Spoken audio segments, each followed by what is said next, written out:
Do que o mundo precisa agora? Vocês viram?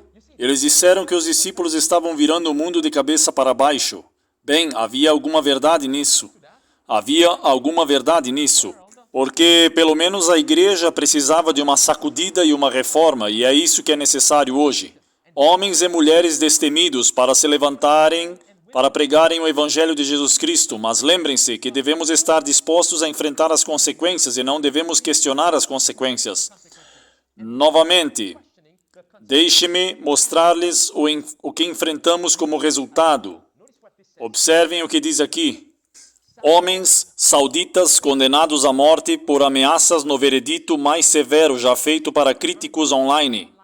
A sentença de Mohammed, que está na casa dos 50 anos, no mais recente em uma crescente repressão aos usuários de mídia social na Arábia Saudita, enquanto outros estão cumprindo pena de prisão que variam de 20 a 45 anos por suas bobagens e críticas online ao governo. Agora, mais uma vez, este é alguém que foi às mídias sociais e expressou sua liberdade de expressão e sua liberdade de consciência, e como resultado disso, ele agora está enfrentando a sentença de morte. Ele foi condenado à morte. Devemos ter medo disso? Não, irmãos e irmãs. Leia o livro de Hebreus, capítulo 11. Deixem-me levá-los para o próximo. Observem com atenção o próximo artigo aqui. The Getaway Pundit, Noruega. Muitos homens, onde? Na psiquiátrica, por questionar os venenos babilônicos. E diz, eles têm falado abertamente sobre coisas como as mudanças climáticas, Fórum Econômico Mundial e os passaportes. Ele postou também muito sobre as taxas de mortalidade excessivas que temos visto após o lançamento das picadas babilônicas. Em outras palavras, esse é um homem que não acredita na narrativa da grande mídia. E ele fez o quê? Ele falou o que pensa por si mesmo, e como resultado de falar por si mesmo, exerce a sua liberdade de expressão, liberdade de consciência. E o que aconteceu com ele? Eles o colocaram em uma situação difícil. Um manicômio, essa é a outra maneira de colocar isso. Eles o colocaram em um manicômio. Vamos continuar observando o que o artigo diz. Que alguém o denunciou anonimamente à polícia por ser o quê? Mentalmente instável. Esperem um minuto agora. Qual é a razão pela qual eles o rotulam como mentalmente instável? Porque ele falou contra o golpe climático, porque ele falou contra o veneno babilônico. Agora lembre-se disso. Este não é um adventista, ele é um homem cristão, mas não adventista. Vamos continuar.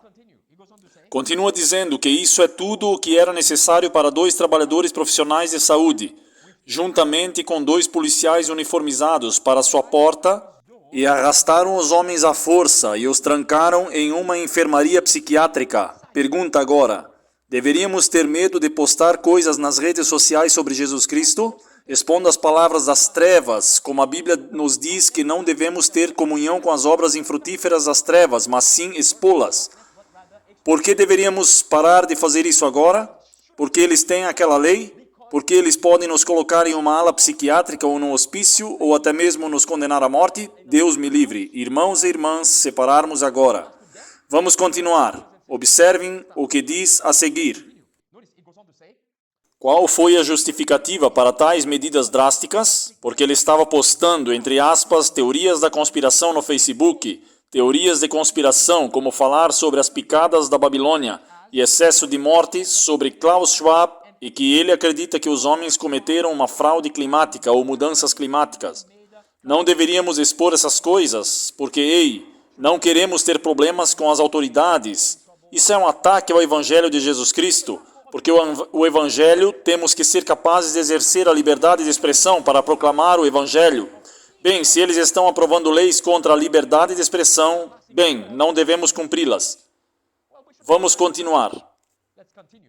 Observem o que o Espírito de Profecia diz aqui. Volume 4, Espírito de Profecia, página 408. Diz que será declarado, lembrem-se da mudança climática.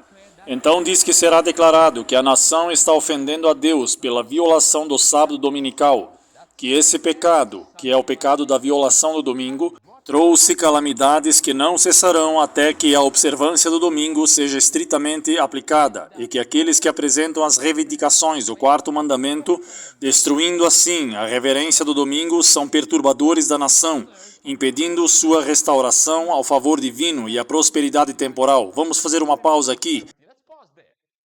Então, já que alguns de nós podem sentir medo se guardarmos o domingo, porque temos medo da perseguição, Deus me livre. Lembrem-se do que está escrito lá.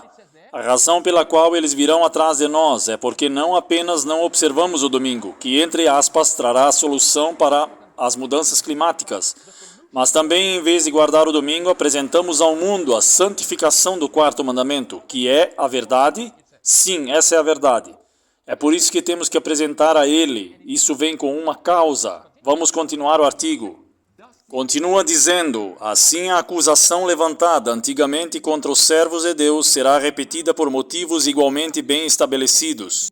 1 Reis, capítulo 18, versículo 17 e 18. E aconteceu que quando Acabe viu Elias, Acabe disse-lhe, você é o perturbador de Israel? E Elias respondeu, eu não perturbei Israel, mas tu e a casa de teu pai, porque abandonaste os mandamentos do Senhor e seguiste Balaão. Como então ela disse que, como a ira do povo será despertada por falsas acusações, eles seguirão um caminho em direção aos embaixadores de Deus, muito semelhante ao que Israel, apóstata, apresentou a Elias.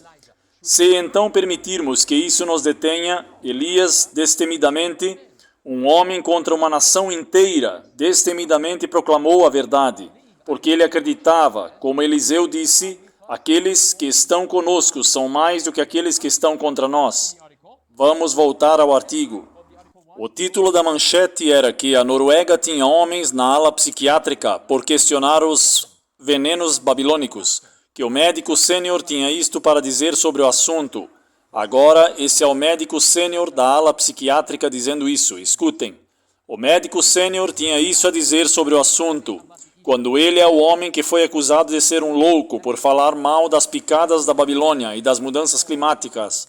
Novamente, quando ele está saudável, o médico da psiquiatria disse que quando ele está saudável e estável, ele não posta e não está interessado nesses tópicos como ceticismo climático, o ceticismo sobre as picadas venenosas, entre outras coisas. Não é um comportamento normal que ele está agora exibindo, considerando como ele é quando está feliz. Ele ainda é reservado e desconfiado.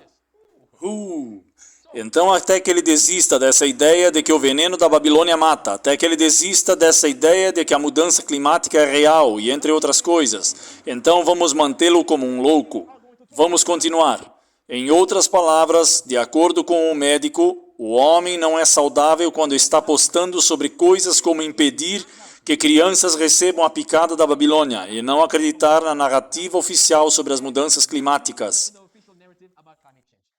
Então, lembrem-se novamente de Moisés, que disse para não seguir a multidão para fazer o mal. A mesma coisa que os discípulos enfrentaram, teremos que enfrentar para proclamar o Evangelho de Jesus Cristo. Deixe-me compartilhar com vocês algumas de suas postagens nas redes sociais que o colocou neste problema. Escutem. Agora, essas são algumas das suas postagens. A pura maldade de Klaus Schwab. Vocês podem ver que ele tinha uma foto de Klaus Schwab, usando a corda satânica ali, a corda maçônica ali. Então, outra postagem que ele postou no Facebook diz que, quando uma igreja muda seus valores para se adequar à cultura atual, ela não está seguindo o Deus da Bíblia, está seguindo o Deus desse mundo. Ó irmãos e irmãs, que citação poderosa! Alguém deveria enviar este processo para Ted Wilson, porque nossos líderes estão seguindo a Babilônia. Então, não é mais uma igreja que segue a Deus Jeová, mas segue o Deus desse mundo. E essa é uma das postagens que o colocou em apuros. Ó, irmãos e irmãs, deveríamos recuar?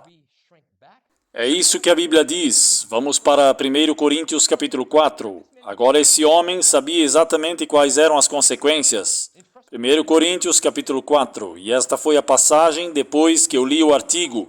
E algumas coisas que ele postou sabendo muito bem quais seriam as consequências e que agora ele está enfrentando. Me lembrei do que o apóstolo Paulo diz enquanto ia de um lugar para o outro pregando o Evangelho de Jesus Cristo. Prestem bem atenção o que o apóstolo Paulo diz em 1 Coríntios capítulo 4. Escutem o que ele diz aqui. Deixe-me voltar aqui para ter um pouco de contexto. Vamos no versículo 5, ele diz: portanto, nada julgueis antes do tempo, até que o Senhor venha, o qual também trará à luz as coisas ocultas às trevas, e manifestará os desígnios dos corações. E então todo homem receberá de Deus o louvor. E essas coisas, irmãos, apliquei isso figuradamente a mim e a Apolo, por causa de vós, para que possas aprender em nós a não pensar a respeito de homem, além do que está escrito, para que nenhum de vós seja arrogante um contra o outro. Porque quem te faz diferente de outro? E o que tens tu que não tens recebido? Ora, se tu recebeste, por que te glorias como se não houvesses recebido? Agora vós já estáis fartos, já estáis ricos, vós já tens reinado como reis sem nós, e queria em Deus que reinasseis, para que também nós pudéssemos reinar convosco. Porque eu penso que Deus colocou a nós, os apóstolos, por último, como que nomeados à morte, porque somos feitos espetáculo ao mundo, aos anjos e aos homens.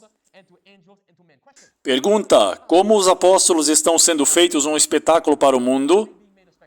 Como eles são feitos espetáculos? Porque eles têm que ir fisicamente para apresentar a mensagem às pessoas. Qual é a mensagem novamente? A mensagem que Jesus veio morrer pelos seus pecados e os meus, que foi crucificado e ressuscitado novamente, e que Ele está vindo novamente. Esta é a mensagem. Ele volta para pregar essa mensagem. Você se tornará um tolo ao acreditar que Deus veio na forma de homem, e então Ele morreu e ressuscitou e Ele voltará. É por isso que Ele disse no versículo 10, nós somos loucos por causa de Cristo, mas vós sois sábios em Cristo. Nós somos fracos, mas vós sois fortes. Vós sois honrados, mas nós somos desprezados. Nós somos o quê? Loucos por causa de Cristo. Por quê? Como Ele também diz, todos os dias somos jogados aos leões.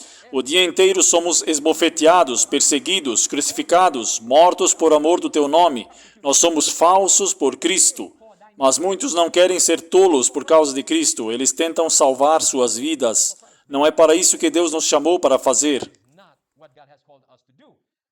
Porque as coisas estão ficando cada vez piores e piores, com restrições piores. Estamos perdendo nossa liberdade de expressão e nós, como protestantes, fomos informados de que não devemos permitir que isso acontecesse. Daí a razão pela qual somos chamados de protestantes.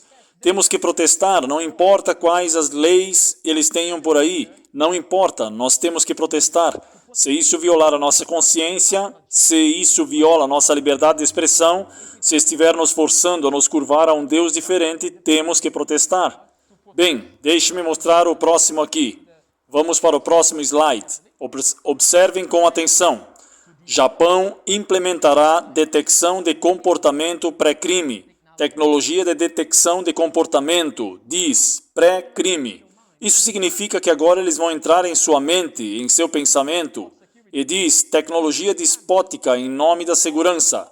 Essas câmeras são capazes de, quais são as palavras? Detecção de comportamento e reconhecimento facial. Detecção de comportamento significa que você tem que obedecê-lo, temos que seguir a tradição, você tem que seguir o que quer que eles estejam dizendo. Não, como protestantes. Nos dizem que se virmos o mundo indo para a esquerda, temos que seguir para a direita. Apertado é o caminho que leva à vida, mas largo é o caminho que leva para a destruição. Agora vamos para o país, para outro país. Observem o próximo slide na tela. Novamente, é a mesma ideia, tirando a liberdade de expressão. The Expose, e diz, o Brasil se tornou uma cobaia para o esforço global para censurar informações. O juiz brasileiro Alexandre de Moraes censurou o número chocante de pessoas importantes em um período de tempo surpreendentemente curto. Não apenas nas redes sociais, mas ele também está fazendo o quê? Congelando contas bancárias e revogando passaportes. Bem, vamos analisar as consequências e dizer: bem, você sabe que é melhor eu ficar quieto, porque não quero que a minha conta bancária seja congelada, não quero que meu passaporte seja revogado. Essas são as consequências, não podemos controlar, irmãos e irmãs. A menos que sejamos covardes, e se formos covardes, Jesus diz que se alguém voltar atrás, a minha alma não terá prazer nele. Ouçam a próxima coisa aqui, isto é de WND. 2 de setembro de 2023, veredito esperado em breve sobre se postar versículos bíblicos online é crime. Agora, essa senhora do lado direito da sua tela, ela está enfrentando isso há muito tempo. Agora, eles já levaram ao tribunal antes e ela ganhou o caso. E então, a levaram de volta ao tribunal novamente. Agora, ela está aguardando o veredito. O artigo diz, em 2019, este é o nome dela, o médico doutor e mãe de 5 filhos, postou um tweet em que ela perguntou à liderança da igreja porque eles patrocinariam a Parada do Orgulho Helsinkia, isto é, na Finlândia, a Parada do Orgulho de Helsinki. Você conhece, é o movimento gay, e ela anexou uma foto com versos de Romanos 1. Lembram-se do que Romanos 1 diz, que vai contra a homossexualidade, certo? Anos antes, em 2004, ela escreveu um panfleto sobre casamento e sexualidade com o título de Homem e Mulher, Deus os criou. E fazendo um programa de rádio, ela também defendeu a visão bíblica do casamento e da sexualidade. Esta é a razão pela qual eles a levaram ao tribunal, por causa de sua visão sobre a homossexualidade, porque ela acredita no que a palavra de Deus diz. E ela não tem medo, irmãos e irmãs, de compartilhar. E quem está tremendo, ela não é adventista do 7º dia, ela não sabe o que sabemos. Vamos continuar, lidando com a mesma história. E diz aqui, os promotores argumentam que os políticos finlandeses, que é a mesma senhora, ela também é médica, a interpretação e publicação de versículos bíblicos é o quê? Criminoso. Lembrem que isso acaba com o movimento LGBT. E diz, acusada de discurso de ódio por expressar publicamente suas crenças baseadas na fé. Pave disse ao chegar ao tribunal, todos deveriam ser capazes de compartilhar suas crenças sem temer a censura por parte das autoridades estaduais. Eu sei que a promotoria está tentando fazer de mim um exemplo para assustar os outros e fazê-los ficar em silêncio. E se ela ficar em silêncio, eles vencerão. Eles vencerão.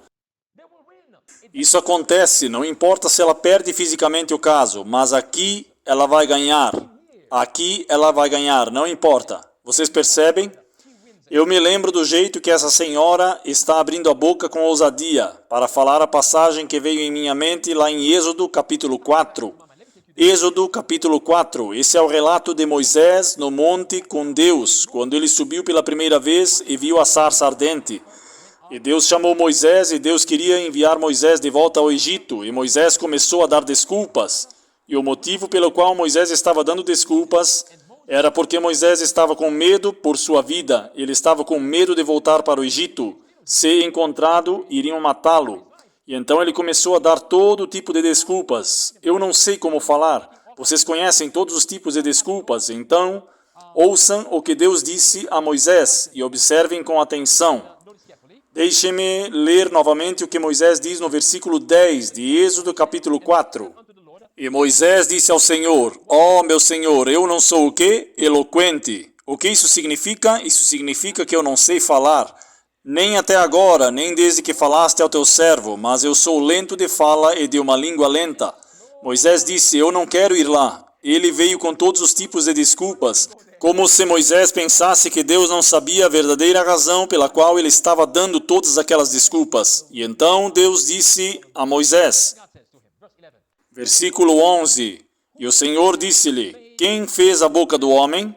Essa é uma boa pergunta. Essa foi uma pergunta que me veio à mente enquanto li esse artigo sobre essa senhora e o que eles estão tentando forçar sobre nós, sobre ela. Quem fez a boca dos homens? Então esta é uma pergunta para você e eu. Quem fez a sua boca e a minha boca? Foram as autoridades, o poder deles ou o poder de Deus? Então o contexto aqui é, Deus está enviando Moisés ao Egito. Deus disse, eu quero que você fique diante do faraó. Estou enviando uma mensagem através de você. Eu quero que você abra sua boca para falar ao faraó, e não apenas ao faraó, mas ao povo de Israel e aos egípcios, e o resto dos egípcios. Mas Moisés não quis abrir a sua boca. Moisés não queria falar, e Deus disse, quem fez a boca dos homens? Quem fez a sua consciência? Pertence a Deus. Todas essas coisas pertencem a Deus. Essa é a chave, elas pertencem a Deus. Então, se Deus nos deu uma mensagem, o que devemos dizer? inventar todos os tipos de desculpas ou dizer, eu estou com muito medo, vamos ver o que ele continua dizendo, novamente. E o Senhor disse a ele, quem fez a boca do homem? Quem faz o mudo, o surdo, o que vê o cego? Não fiz eu, o Senhor? Eu fiz todas essas coisas. Em outras palavras, Deus também está dizendo, é o faraó maior do que eu? Ele tem mais poder do que eu? Você tem medo do faraó? Quem fez a sua boca? Quem fez você? Então, estou enviando você, e você está me dizendo que não vai entrar? E a Bíblia diz no verso 12, agora, portanto, vá, e eu estarei com a tua boca e te ensinarei o que você deve dizer. Então Deus disse, eu vou com você, sou eu quem vai colocar as palavras na sua boca, para que isso aconteça. Não importa o que esteja acontecendo lá fora, se Deus disser vá, então vá. Escutem o que o Espírito de Profecia diz, no livro Primeiros Escritos, página 232. Anjos de Deus acompanharam William Miller. Lembram-se de William Miller? Em 1843, proclamando o retorno de Jesus Cristo? Novamente, anjos de Deus acompanharam William Miller em sua missão. Ele foi firme e destemido, comprometido com sua confiança. Um mundo jazendo na maldade e uma igreja mundana e fria, o suficiente para colocar em ação todas as suas energias e levá-lo voluntariamente a trabalhar. Privação e sofrimento, embora contestado por cristãos professos no mundo e fustigado por Satanás e seus anjos, ele, William Miller, não cessou de pregar o evangelho eterno às multidões onde quer que ele ia, ele foi convidado, soando longe e perto o clamor. Qual era o clamor? Teme a Deus, e o que mais? Dê glória a Ele, porque a hora do seu juízo chegou. Portanto, qual é a mensagem que nos foi dada? Teme a Deus, não aos homens. Não importa se tivermos que enfrentar labuta, privação, sofrimento, porque, como diz o apóstolo Paulo, é por meio de muitas tribulações que entraremos no reino de Deus, não por meio de facilidades e permitir que a crise passe. Então estou a caminho do céu. Não, é através de muita tribulação. Aqueles que vão se levantar e vão proclamar o evangelho nesses últimos dias, eles têm que ficar destemidamente diante das pessoas como os discípulos ficaram, se levantar destemidamente contra os lockdowns, se levantar destemidamente contra o grande reset. Todos esses homens se levantaram destemidamente contra a Babilônia, Roma, e para declarar o breve retorno de Jesus Cristo.